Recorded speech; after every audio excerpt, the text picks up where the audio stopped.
Camarades combattants pour la liberté, l'indépendance réelle et la souveraineté, je vous salue.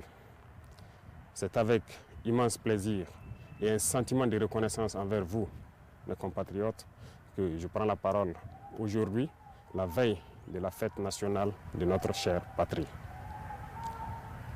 Avant tout propos, j'aimerais donc remercier le bon Dieu qui a fait en sorte que ce jour soit, et pour tous les bienfaits pour notre chère patrie durant toute cette année 2025.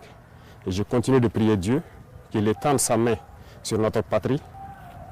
Je rends un vibrant hommage à toutes nos forces combattantes qui aujourd'hui, depuis plus d'1 an, sont lancées dans une offensive audacieuse dans des territoires qui étaient autrefois considérés comme des bastions de l'ennemi et qui sont en train d'effectuer avec brio la reconquête de notre territoire. Plusieurs zones ont été reconquises en 1 mois où nos forces combattantes ont mis pied et s'y sont installées.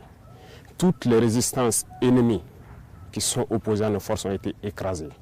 Et nous n'avons connu aucune perte en vie humaine au cours de ces offensives, rien que quelques blessés légers. D'ailleurs, ces blessés à qui je souhaite un prompt rétablissement et à tous les blessés de cette barbarie qui nous a été imposée. La souveraineté n'est pas qu'un mot. C'est un ensemble. Pour atteindre notre souveraineté pleine et entière, il a fallu passer par la révolution. Cette révolution progressiste populaire décrétée est en cours. Le Burkina Faso aujourd'hui est une vitrine, est un modèle. Nous sommes observés, les gens nous suivent et nous n'avons pas le choix que de réussir. Et j'ai ce plaisir de dire que nous sommes sur la bonne voie et que nous allons réussir. C'est pourquoi tous ceux qui se battent pour atteindre cette souveraineté, cette indépendance réelle, je les exhorte à continuer le combat. Et tous ceux qui étaient encore dans le doute doivent rejoindre le bateau et pouvoir conjuguer ensemble nos efforts. Tous ceux qui communiquent pour éveiller la conscience de nos populations doivent encore amplifier la communication, intensifier, redoubler d'efforts. Des exemples nous sont donnés à travers le monde, à travers l'Afrique. Ces organisations africaines qui brillent par leur médiocrité, qui ont des comportements aux antipodes de l'honnêteté, qui ont des comportements aux antipodes de l'africanité, sont des exemples palpables qui doivent nourrir les débats pour pouvoir éveiller la conscience des jeunes. À tous ces opérateurs économiques qui avaient l'habitude, depuis des décennies, d'exporter nos matières premières et de réimporter des matières finies, je les exhorte à changer de logiciel, à comprendre qu'il faut industrialiser notre patrie. C'est là la souveraineté. Ça créera de l'emploi et ça nous permettra de transformer nos matières premières et maintenant devenir exportateurs des produits finis. À tous ces enseignants, ces braves enseignants à qui je tire mon chapeau, qui se battent corps et âme pour transformer les tout-petits, les rendre plus patriotes, plus civiques, les rendre révolutionnaires dans l'âme, je vous exhorte à continuer ce travail parce que c'est par eux que nous pourrons maintenir le flambeau de notre patrie. À tous ces acteurs du monde de la santé qui font des prouesses aujourd'hui, qui hier nous croyions impossibles au Burkina Faso, je vous exhorte à continuer de vous battre.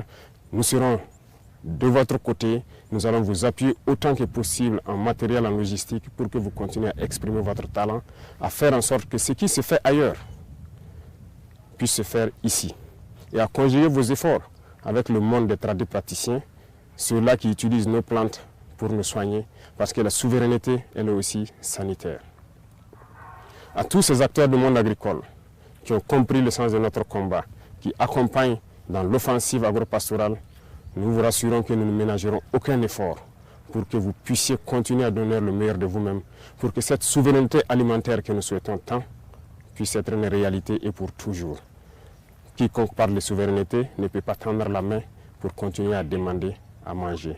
Ça passe obligatoirement par là. Tous ceux qui se battent pour que nous puissions atteindre cette souveraineté sur tous les plans, pour que nous soyons réellement indépendants, je vous encourage à continuer le combat, à intensifier le combat, parce qu'il faut que nous allions vite et bien. Pourquoi je le dis? Il faut que nous allions vite et bien, parce que tout le monde nous regarde. Le monde entier regarde le Burkina, les Africains regardent le Burkina Faso, qui a dessiné un modèle. Et il faut que ce modèle puisse donc inspirer d'autres peuples à rejoindre le combat de la révolution pour que l'Afrique soit libre, digne et prospère. La majorité écrasante des peuples qui nous soutiennent prie pour que nous réussissions. Nous les remercions et nous leur disons de continuer à nous soutenir parce que ce combat que nous menons, ce n'est pas uniquement pour le Burkina Faso, c'est pour tous les peuples noirs. Cette minorité qui est encore perdue, égarée, qu'elle soit au sommet des États, ou bien ces populations qui n'ont pas encore compris, qui continuent à prier pour que nous échouons, nous leur disons merci parce que leur haine nous permet également de continuer le combat et d'aller de l'avant. Et j'espère qu'elles comprendront un jour revenir à la raison et pouvoir se débarrasser de ces gènes de l'esclavage qui les tiennent. Le combat contre l'impérialisme, le néocolonialisme et toutes ces manifestations se mènent tous les jours que Dieu fera. Nous ne baisserons pas les bras, nous continuerons sur notre lancée et je pense que toute la jeunesse est aussi invitée à s'exprimer. Nous continuerons à les encourager pour que nous puissions atteindre nos objectifs parce que la souveraineté, l'indépendance, la liberté que nous voulons pour vivre en paix au Burkina Faso, c'est tout cela. Voilà pourquoi je dis que ce n'est pas qu'un simple mot, c'est un ensemble. Aujourd'hui, nous sommes fiers de dire que nous avons fait des progrès, tant sur le domaine industriel, industrie civile que militaire. Nous avons fait des progrès sur le domaine de la santé, nous avons fait des progrès sur le domaine des infrastructures, nous avons fait des progrès sur le domaine de la défense, de la reconquête. Ces criminels qui avaient occupé ces zones de notre patrie, croire que c'était leur sanctuaire, ont été délogés dans plusieurs zones, sont en train de fuir le Burkina Faso. Vous verrez certainement des images de leur fuite, mais nous leur disons qu'à présent, ils n'ont que deux choix. Fuir le Burkina Faso ou mourir, parce que les forces combattantes sont engagées dans cette offensive et ça va continuer. Nous allons poursuivre jusqu'aux limites de nos frontières et sécuriser le Burkina Faso pour que le Burkina Faso vive en paix, se développe, soit prospère, soit un modèle qui inspire les autres nations. Je vous souhaite une très bonne fête d'indépendance dans la sobriété bien sûr, que ce soit une occasion de réflexion, de pouvoir discuter, d'échanger, de communier pour réfléchir à l'avenir de notre chère patrie et pour que le Burkina Faso soit un modèle. Je répète, le Burkina Faso doit être un modèle pour inspirer d'autres peuples. Vive le Burkina Faso, vive le pays des hommes intègres. Très bonne fête nationale à tout le monde. Je vous remercie. La patrie ou la mort, nous vaincrons.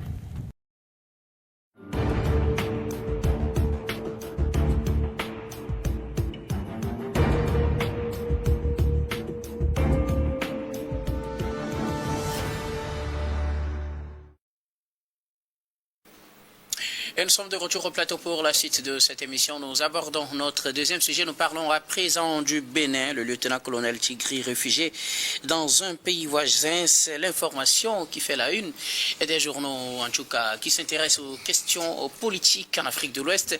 Ce mercredi, le lieutenant-colonel Pascal Tigri, qui a mené la tentative de putsch au Bénin ce dimanche, serait réfugié dans un pays voisin. Des révélations de Jeune Afrique qui font couler beaucoup d'encre et de salive. Nous en parlons sur ce plateau avec nos invités. Je veux bien commencer par vous. Credo Tété, il ne fait pas partie des militaires arrêtés ou des personnalités arrêtées dans cette affaire de tentative de coup d'État parce que depuis dimanche, il a disparu des radars. Le lieutenant-colonel Pascal Tigri serait trouvé dans un pays voisin. Oui, là, je voudrais commencer par citer les pays voisins du Bénin. Donc, il y a le Nigeria, il y a le Burkina Faso, il y a le Togo et il y a le Niger. Et revenant à l'article de Jeune Afrique, il faut préciser que c'est un article qui n'a pas de signature, sinon c'est seulement le nom du média.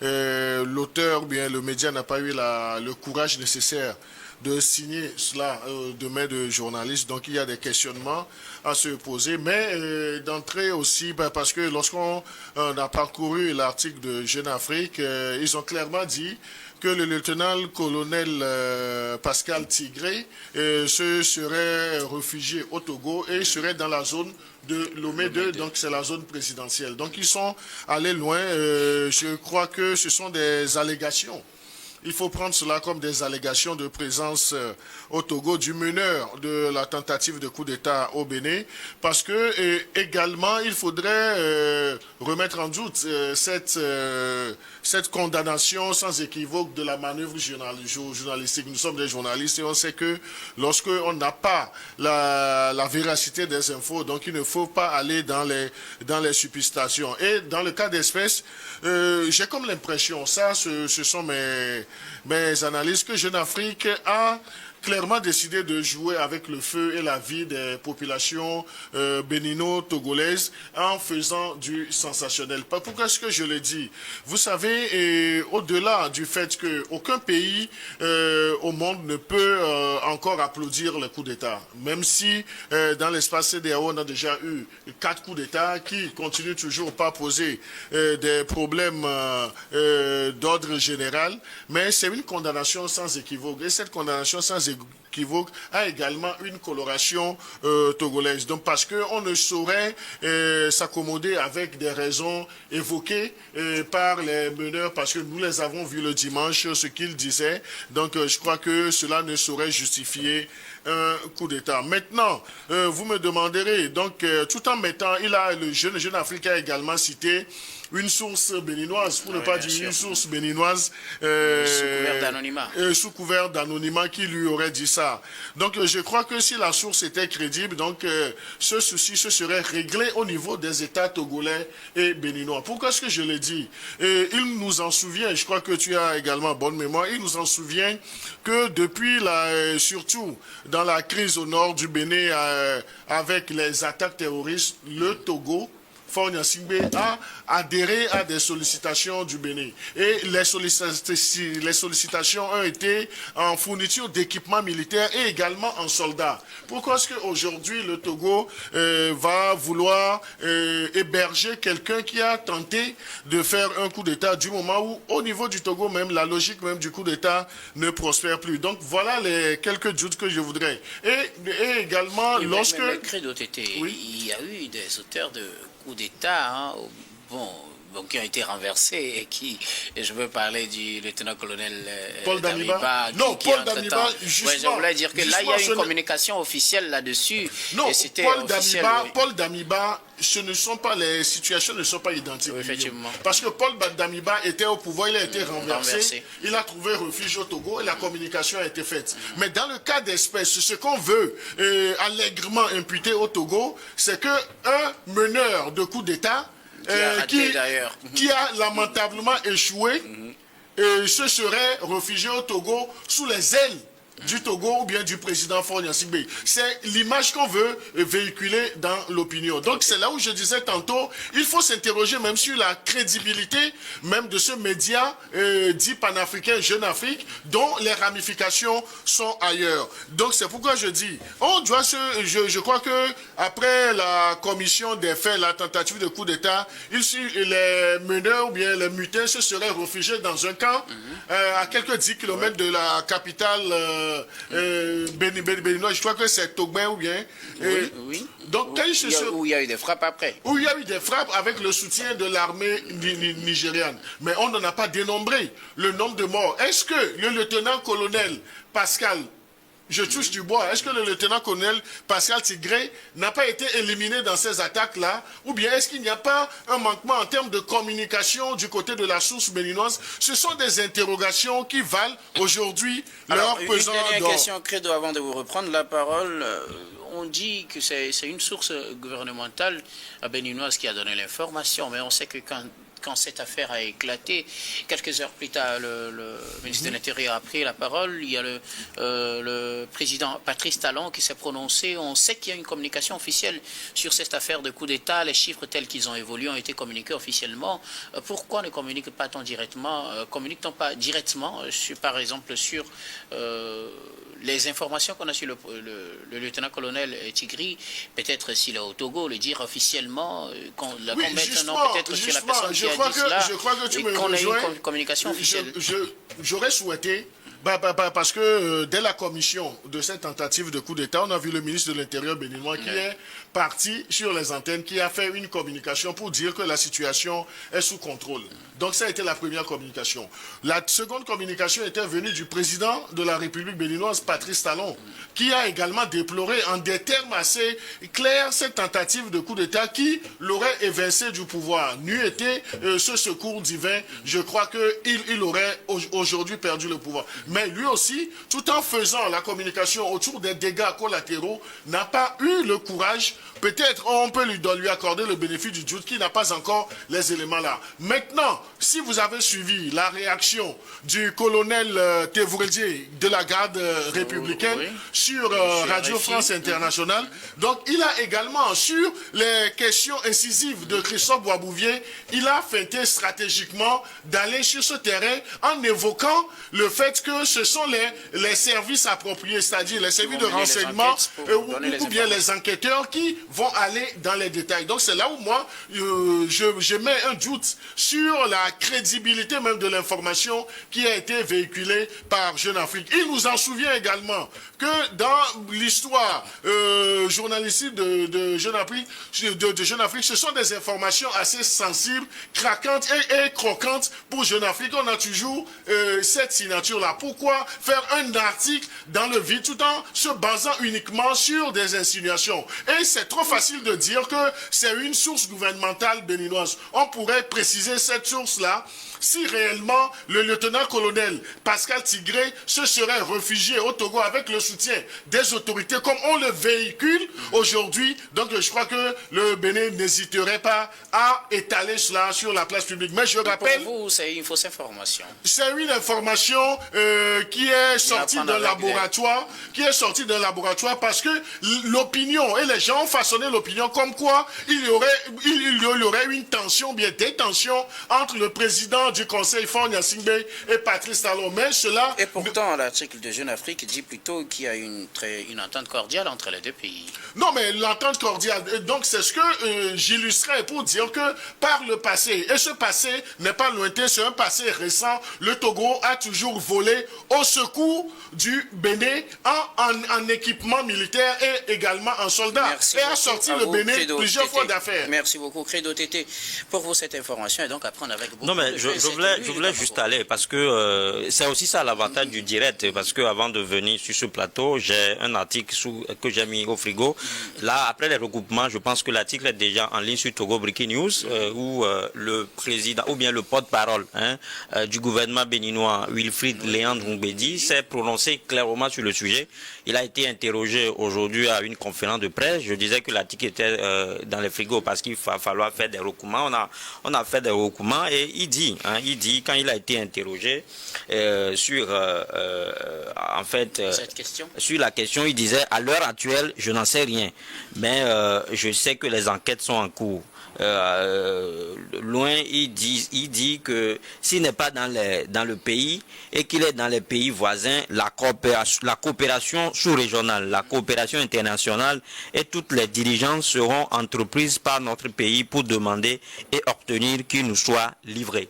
Ça veut dire tout simplement que les doutes sont en train d'être dissipés. Ça veut dire que le gouvernement béninois n'est pas justement en train de pointer du doigt le Togo. Le gouvernement... Il faut rappeler que Léandre Mbedi, c'est le porte-parole du gouvernement. Voilà, c'est le porte-parole du gouvernement. C'est une déclaration qui vient de faire à chaud. Donc c'est pour ça que je dis que l'information a évolué.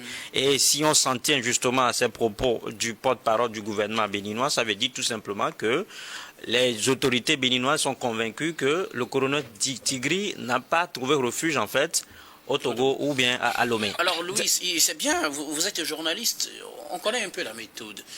Pourquoi Jeune Afrique prendrait-il le risque de préciser un pays, puisque le titre c'est dans un pays voisin, mais dans le développement on précise le pays, on donne le Togo, on donne la capitale et on donne le quartier, on donne la zone résidentielle de la personne. Pourquoi Jeune Afrique prenait-il ce risque-là et quelques heures après, le gouvernement béninois dit qu'il n'a pas cette information? Oui, mais en tant que professionnel, je ne veux pas jeter du discrédit. Il ne m'est pas donné en fait de commenter ce que fait un confrère, mais je crois que dans ce cas de figure, en fait, dans ce contexte-là, les informations évoluent très vite.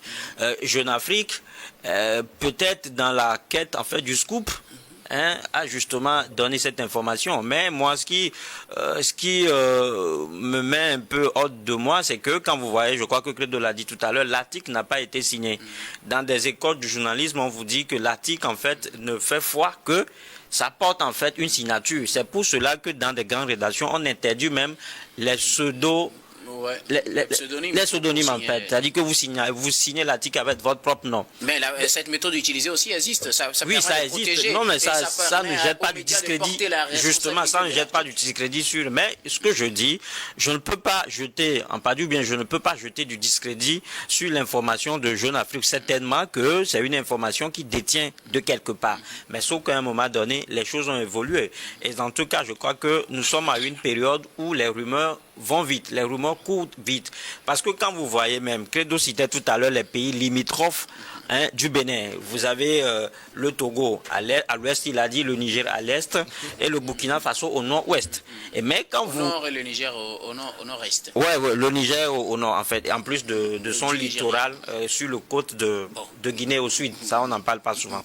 Mais je crois que sur la toile, il y a eu ce communiqué-là qui disait que les autorités burkinabées ont justement accordé les îles en fait au colonel Djigri. C'est un communiqué qui a été démenti aussi. Oui, mais nous on fait la veille parce que on fait la veille sur beaucoup de pages officielles, sur beaucoup de sites officiels.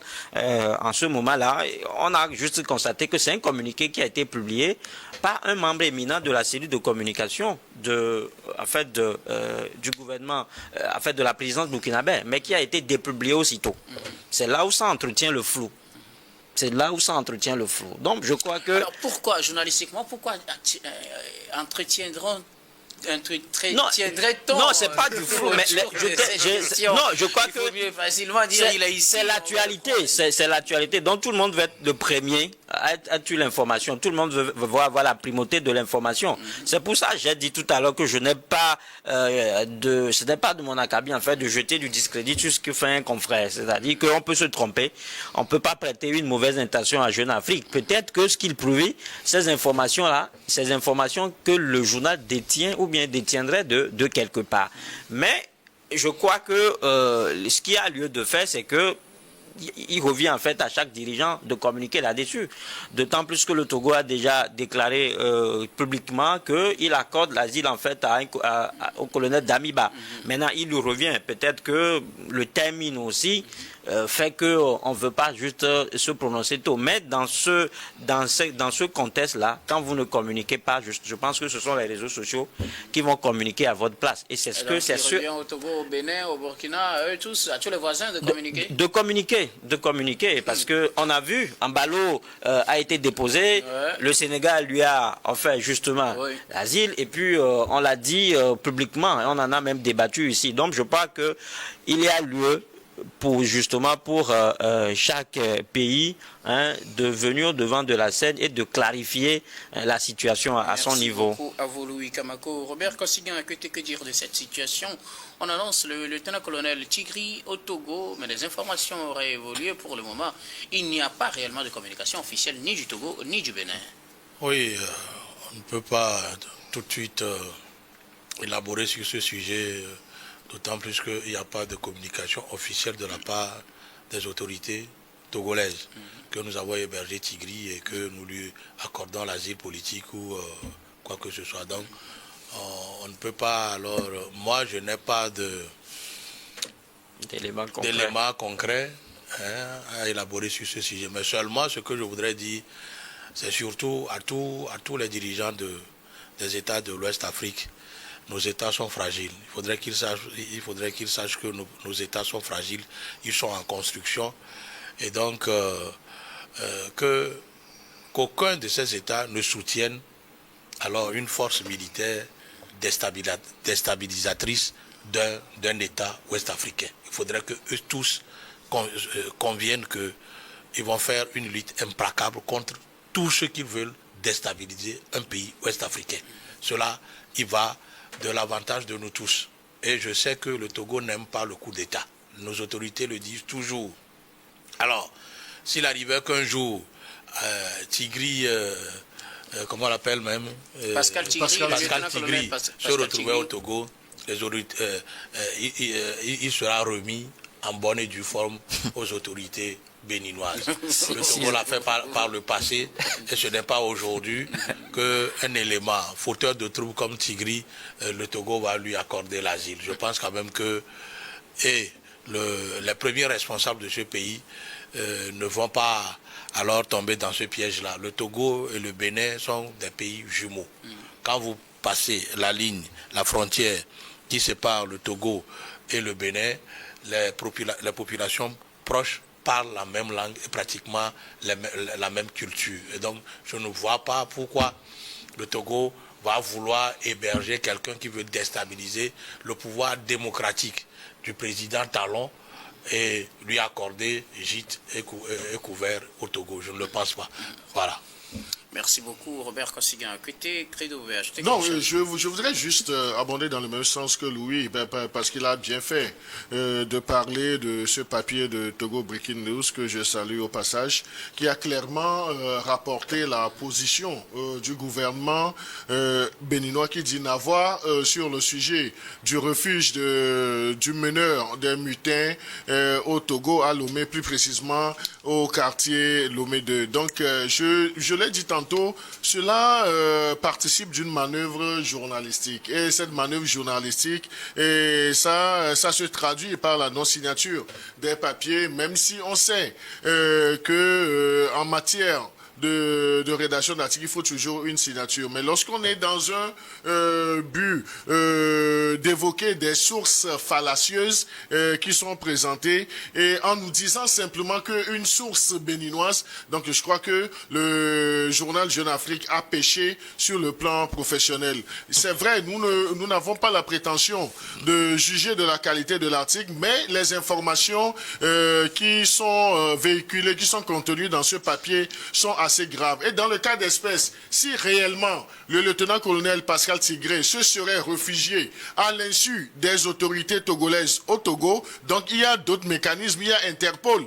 Et je crois que le gouvernement béninois va le signaler en rouge pour qu'on puisse le rechercher. Et lorsque Interpol agit, donc le siège de l'Interpol a les outils nécessaires de le localiser. Et lorsqu'il se serait localisé au Togo, donc le Togo ayant signé des conventions serait en mesure, si et seulement si le monsieur est toujours en vie. Parce que je faisais allusion également à l'attaque du camp. Je crois que c'est Togben ou bien Togben. Donc, il y a eu une question. Dans cette attaque-là, il y a eu des morts dont on n'a pas communiqué. Est-ce que le lieutenant-colonel Pascal Tigré ne serait pas dans ces dégâts-là? C'est une grande interrogation. Merci beaucoup à vous tous pour vos contributions. Nous arrivons pratiquement à la fin de ce sujet. Nous allons marquer la pause pour le journal, puis on reviendra tout à l'heure pour la suite de cette émission. La famille, merci d'avoir pris le temps de visionner cette vidéo du début jusqu'à sa fin. N'hésitez surtout pas de vous abonner, liker, partager, mettez vos avis dans les commentaires. On a vu 2 vidéos dans cette vidéo. Et la première, c'est une démonstration de la puissance de l'armée burkinabé. C'est juste pour montrer au monde entier que quoi? L'armée burkinabé monte en puissance et l'équipement s'accroît au jour le jour. Par le passé, c'était même impossible à ces 3 pays de l'AES de pouvoir s'équiper. C'est interdit. Il faut d'abord demander une autorisation auprès de la France. Et vous savez, puisqu'ils sont les parrains des terreaux, ils vont jamais accorder cette autorisation. Mais aujourd'hui, ce n'est plus le cas. Le Burkina est libre de faire tout achat d'armes qu'il veut. Pourvu seulement que quoi? On a les moyens pour pouvoir commander les véhicules, les armes, tout ce qu'on veut. Et c'est déjà un pas en avant. Bravo au Burkina Faso. La deuxième vidéo, il y a une autre circulaire qui nous dit que quoi? Que le colonel Tigri qui voulait talonner le plus près par ses talons serait actuellement au Burkina Faso. On lui a accordé même l'asile politique. Le communiqué a été démenti, mais c'est qu'il y a ce colonel serait dans un pays à côté ici. C'est normal. Il serait dans un pays à côté ici.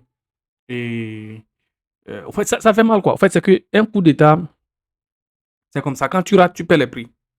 Quand tu rates, tu perds. Et puis quand ça marche, tu es sauvé. Et j'espère qu'ils ont quand même pris les précautions. Ils ont quand même vérifié tout avant de se lancer. Parce que ça va se terminer mal pour eux. Leurs enfants vont manger quoi? Leurs familles vont manger quoi? Puisque tout sera coupé et ils iront en prison. Tout sera coupé et ils iront en prison. Ceux qui ont été arrêtés, ça, ils iront en prison. Ceux qui ont été éliminés, je ne sais pas quel serait le sort des enfants qu'ils ont laissés derrière et des femmes qu'ils ont laissées derrière. Mais ceux qui sont en exil, on ne sait pas où ils se trouvent actuellement. Et j'espère même qu'ils ne peuvent même plus dormir. Ils ne peuvent même plus dormir. Ouais, c'est ça. Donc les gars, c'est un peu ça. Qu'est-ce qu'on peut dire? On est là. On est là. Ça serait très difficile pour ce colonel de sortir du Burkina Faso s'il n'est pas encore, du Bénin s'il n'est pas encore sorti du pays. Parce que quoi? C'est que la vigilance, tout est doublé pour pouvoir aller retrouver ce dernier. Ouais, si c'était dans un pays où on s'attendait à un coup d'État, ce coup d'État allait marcher. Mais le peuple béninois n'est pas. C'est juste une petite partie de la population qui est contre Talon. Hein. Ils sont contre Talon sur les réseaux sociaux, mais apparemment, ils aiment Talon. Sinon, un coup d'État qui était quasiment consommé et à la fin, ça a été déjoué. Ça veut dire que quoi, le peuple béninois n'est pas prêt pour ce changement radical, mais on ne peut pas les imposer ça. On ne peut pas les imposer ça, les gars. Donc, une fois encore, merci d'avoir pris le temps de visionner la vidéo entière. N'hésitez pas de vous abonner, liker, partager. Mettez vos avis dans les commentaires et on se capte dans une nouvelle vidéo. Bye bye.